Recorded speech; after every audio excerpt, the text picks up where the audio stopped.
কাছে ক্ষমতা কিছুই না, আমি ক্ষমতার মুখাপেক্ষিও না। তবে এবার অত সহজে ছাড়া হবে না, খুব অপরিচিত কেউ না। আপনারা দেখেছেন এর সঙ্গে সমর্থন দিয়েছে বিএনপি।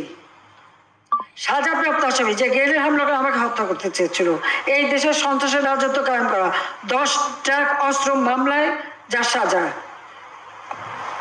আমেরিকান FBI কর্তৃক দুর্নীতির যে তথ্য, সেই তথ্যের ভিত্তিতে FBI লোক হিসেবে সাক্ষী দিয়ে ওই তারিখ জেলে শাস্তি দিয়ে গেছে। এই সাজাপ্রাপ্ত আসামি দেশ থেকে বাইরে ওখান থেকে হুকুম দেয়, এটা জ্বালাও, ওটা জ্বালাও, এটা করো, আর কয়দিন চালাও ইত্যাদি। আর জামাত ইসলামী এবং বিএনপি শিবির, আপনারা জানেন যে কটা ঘটনা, যতগুলি খুন খারাপি এই শিবির, বিএনপি, জামাত এরা একসাথে করেছে। একে মানে ছাত্রদের ঢাল হিসেবে ব্যবহার করা হচ্ছে। কি হচ্ছে, আওয়ামী লীগ, ছাত্রলীগ তারা ছাত্রদের বিরুদ্ধে যখন ইউনিভার্সিটিতে গোলমাল শুরু করেছে, আমি ছাত্রলীগকে বলছি তোমার বেরোয় চলে আসো। বেচারা বেরিয়ে চলে আসে, তাদের প্রত্যেকের রুম থেকে সমস্ত মাল ফেলে সব পুড়িয়ে দিয়েছে, মেরেছে। আমি যে কোনো কিছু করবো না, ধৈর্য ধরো। শিক্ষকদের গায়ে হাত তুলেছে, মেয়েদের পিলারের সাথে বেঁধে ছাত্রলীগ করে কেন, তাদেরকে ধরে মেরেছে। কত ধরনের ঘটনা ঘটেছে সেগুলি বলতে চাই না।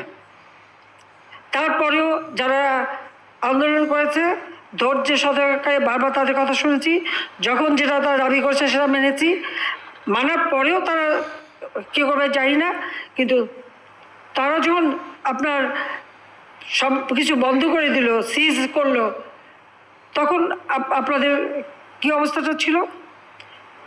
কিন্তু এদের ছত্রছায়া, এদের ঢাল হিসেবে ব্যবহার করে কারা পিছনে এই ঘটনা ঘটালো। এখানে শিবির একেবারে এখন যেরকম হচ্ছে পরিকল্পিতভাবে প্ল্যান করে, দীর্ঘদিন থেকে প্ল্যান করেই তারা এসেছে। জেলায় জেলায় খবর নিয়েছে কোথায় কোথায় শিবির কর্মীরা আছে, তারা কেউ নাই, সব ঢাকা, কিন্তু ঢাকা শহরে না, ঢাকার আশেপাশে যেখানে সেখানে তারা ঘাপটি মেরে আসে আর এই ঘটনাগুলি ঘটাচ্ছে। বিএনপি সম্পূর্ণ মদত দিচ্ছে।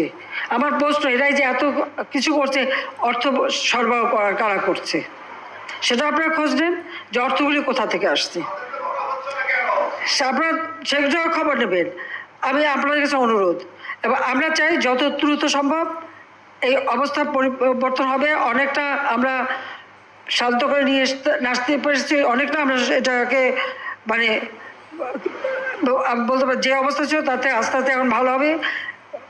কারফিউ আমরা কিছু শিথিল করেছি আজকে, এখন আপনাদেরও তাড়াতাড়ি ছেড়ে দেবো। যখনই সিচুয়েশন ভালো হবে সময় বুঝে বুঝে আমরা দেবো।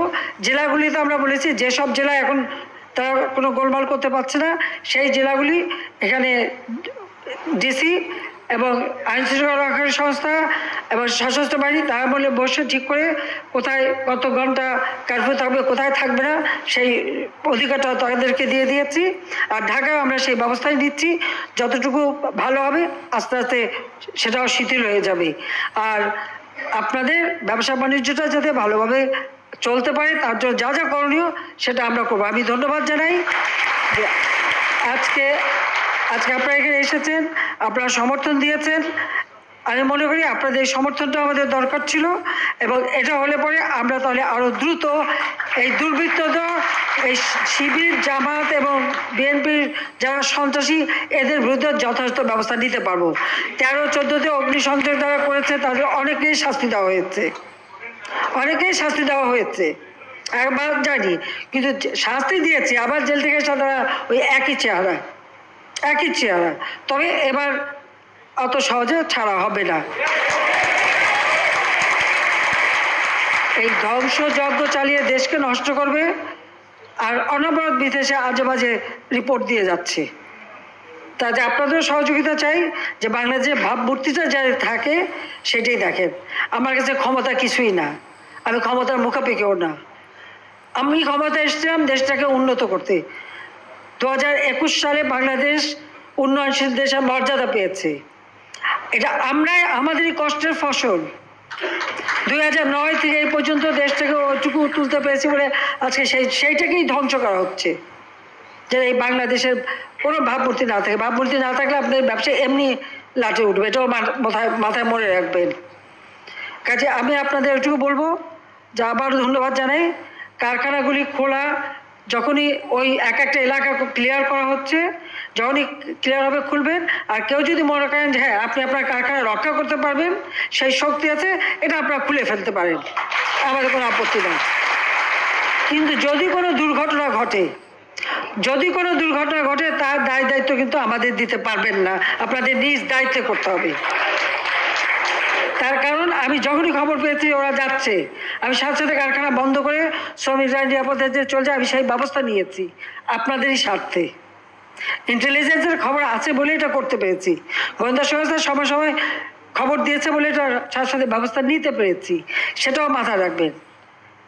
খবর দিয়েছে, কিন্তু একটা রাজনৈতিক দল তারা যদি এইভাবে সন্ত্রাস শুরু করে, তার সাথে জামাত শিবির তো জঙ্গি দল, কাজে এই জঙ্গিদেরই তো আক্রমণ। নইলে গলা কেটে একটা সাধারণ কর্মী ভোট দিত সবসময় আমাদের, তাকে গলা কেটে কলেজ ওখানে ফেলে রেখে দিল। গলা কাটে কে? হাত কেটে দিয়েছে, পা কেটে দিয়েছে, ছাদের থেকে ছাত্রলীগের কর্মীদের ফেলে দিয়ে মেরেছে। এই সমস্ত নৃশংসতা কে করে? কাজে এই শিবির হচ্ছে সম্পূর্ণ জঙ্গি, জামাতও জঙ্গি, আর বিএনপি আজকে তাদেরও চেহারাটা বেরিয়ে গেছে। এখনো ধরেনি, এখনো হুকুম দেয় চালিয়ে যাও আন্দোলন, মানে আপনাদের এই জ্বালাও পোড়াও চালানোর হুকুমও দিয়ে যাচ্ছে। আপনারা সমর্থন করেন, আমার আপত্তি নাই, আর প্রতিহত যদি করেন আমরা আছি আপনাদের সাথে, পরিষ্কার কথা। তা আমি আপনাদের একটু বলবো যে এই জঙ্গিদের দমন করা এবং একটা ভালো পরিবেশ সৃষ্টি করা, এটাই আমাদের লক্ষ্য। আমি আবারও ধন্যবাদ জানাচ্ছি, এই কার্ফুর মধ্যেও আপনারা এসছেন এবং কষ্ট করে। আমি মনে করি